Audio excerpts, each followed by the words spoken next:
بري ومالين يوم عاشوراء ومالين طبنات يا بشا ويانو طبعا كبشا ويانو ومالين يوم عاشوراء ومالين أبيضهم من سويان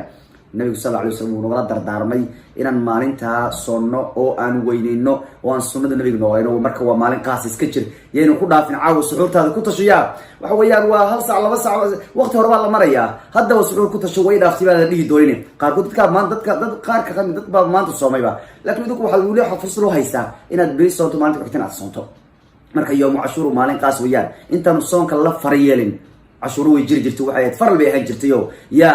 وهذا ما السنة كتير فرق بين جد لكن مركو رمضان كي مادي أيها لقد جي السنة لقد جي لكن النبي صلى الله عليه وسلم آدي أدبو مالتها نقاط الدارما يوم عاشور ومالتها الوجود في الدم السنة تجي إن الله دمنا إياه وكهذا والله صعداي والدنيا وحنجونا قريبا نجوناي إن الله دمنا إله بقى أوجي وقت دوي دم بيجي بحلقوسي ضعفه يا النبي جو دم بيجي سوري دم بيجي دم بلاد ضعفي وهبي كدن تاجن oo yani ma taqaana qeyl ku dhex jiray ayaaba maalinta weynin jiray anagoo ilaahay xalkiisa uga galab yahay aan ka faa'iideysana maalinta yawm ashura maalin khaas weeyaan weyn marba waxa lagu leeyahay 12 bisha sanadka ku jirta 12 bilood ee sanadka bisha ugu fadliga badan bishan buu nabiga ku tilmaamay waliba marka waa maalin weyn oo waa maalintii fircoon ka badbaadiyay nabi muuse ilaahay badbaadiyay fircoon la halaagay yuhuudda soon 10 bisha yuhuud way soomi jirtay nabi sallallahu alayhi wasallam anaga nabiga ka xirnay anaga nabi muuse ka xignay 10 kan way la soomayeen marka 10 muslimiin marka ma 10 kaas weeyaan oo la sooma marka waxa la yuhuud in khilaaf la rabaa sagaalka iyo 10 ayaa soo soomay dad baa maanta soo soona oo 10aadka biri ku darsanayo horta maalinta muhiimku waa biri waa 10aadka waa maalinta biri weeyaan oo cashuur waa maalinta biri laakiin hal maalin laga hormariyaa si yuhuud loo khilaafo ama laga dawmariyaa laakiin uu sallallahu alayhi wasallam sheegay wuxuu yahay hadii aan gaaruuray sanadkan kiiska hadaan u gaaruuray ya sagaalkan ka bilaabaya 10aadkan ku daraya si yuhuud loo khilaafo ilaa yuhuud ayaa maalintan weynay jirtay marka nabi wuxuu yiri aniga idin kala yuhuud wax walba xal muslim in lagu feelal rabo wax walba oo diin ku saabsan muslim in lagu daydaal rabo yuhuud ayaa soo mijirtay soonka nabiga ma rafay goor maxaad rabtaan nabiga waxay ku yiraahdeen waa nabi muuse maalintii ilaahay badbaadi weeyaan nabiga anaga kala buu yiri muuse marka wuxuu sameeyay